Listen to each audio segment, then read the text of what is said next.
जी काही परभणीमध्ये 10 तारखेला घटना झाली त्या घटनेचा या ठिकाणी आम्ही पहिल्यांदा तीव्र शब्दात निषेध करतो।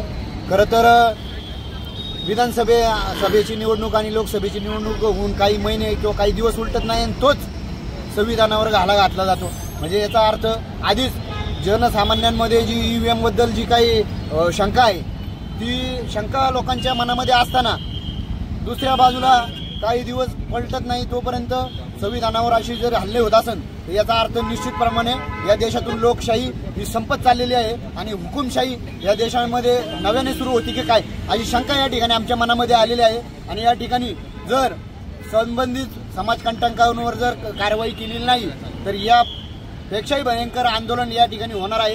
कालच बाळासाहेब आंबेडकरांनी स्टेटमेंट दिलेलं आहे की त्या ठिकाणी ताईंनी सांगितल्याप्रमाणे की जे आंदोलन करत होते की व त्या समाजकंटकांवर कारवाई करा, उलट पोलीस प्रशासनाने ज्या समाज बांधवांवरच गुन्हे दाखल करायचं काम चालू आहे त्यांचंच कोम्बिंग ऑपरेशन चाललेलं आहे। घरात घुसून आमच्या कार्यकर्त्यांना अटक करायचं काम चालू आहे।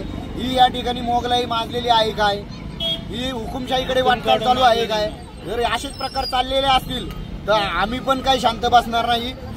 1 जानेवारीला भीमा कोरेगावला आम्ही दरवर्षी जात असतो। आमचा इतिहास आहे, तो इतिहास या सरकारने ध्यानात ठेवावा, अन्यथा आम्हाला पुन्हा भीमा कोरेगाव करायची वेळ येऊ नये अशी आमची कळकळीची विनंती आहे।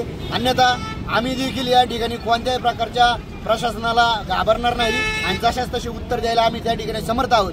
आमची विनंती आहे की संबंधित ज्या आमचे समाज बांधव आहेत त्यांचे गुन्हे त्वरित मागे घ्यावे आणि जे आरोपी आहेत जे मोकाट आहेत त्यांना त्वरित कारवाई करावी, त्यांनी अटक करावी अशी आम्ही या ठिकाणी मागणी करत आहोत।